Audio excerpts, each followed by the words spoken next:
Andhra Pradesh deputy CM Pawan Kalyan రాష్ట్ర పాలన భవిష్యత్తుపై ఆలోచించగా ప్రభావవంతమైన వ్యాఖ్యలు చేశారు. కలయికపై వస్తున్న సందేహాలను క్లియర్ చేస్తూ తనకు పార్టీలు, పొలిటికల్ ఈక్వేషన్స్ కంటే ప్రజలు ముఖ్యమని తెలిపారు. నాకు పార్టీ పేర్లు, పొలిటికల్ లెక్కలతో పని లేదు. నా ఫోకస్ ప్రజల మీదే అని చెప్పి ప్రజల సంక్షేమమే తనకు ప్రాధాన్యం అని స్పష్టం చేశారు. తనలో పోరాడే ధైర్యం ఉన్న రాష్ట్రానికి అవసరమైన అడ్మినిస్ట్రేటివ్ అనుభవం తనకు లేనని పవన్ తెలిపారు. అందుకే ఇప్పుడు ఉన్న టీడీపీ, జనసేన, బీజేపీ కూటమి 15 ఏళ్లు అధికారంలో కొనసాగితేనే రాష్ట్రం మారిపోతుందనే నమ్మకం వ్యక్తం చేశారు. ఒక రాష్ట్రాన్ని 5 ఏళ్లలో తిరిగి నిలబెట్టలేం. దీర్ఘకాలిక అనుభవం ఉన్న పాలన వల్లే మార్పు వస్తుంది. అందుకే ఈ కూటమి 15 ఏళ్లు కొనసాగాలి అనుకుంటున్నాను అని చెప్పారు. సీఎం చంద్రబాబుపై కూడా పవన్ ప్రశంసలు చేశారు. ఆర్థిక సమస్యలు పరిష్కరించగలిగే ఒకే ఒక వ్యక్తి చంద్రబాబు గారే. ఆయన లేని స్థితిలో రాష్ట్రం ఆర్థికంగా నిలబడదు.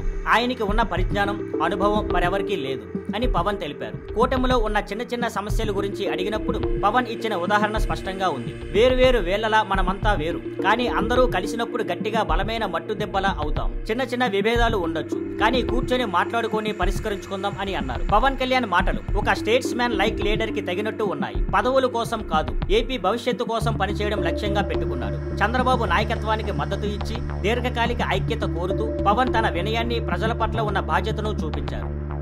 Thank you for watching. Please like, share and subscribe.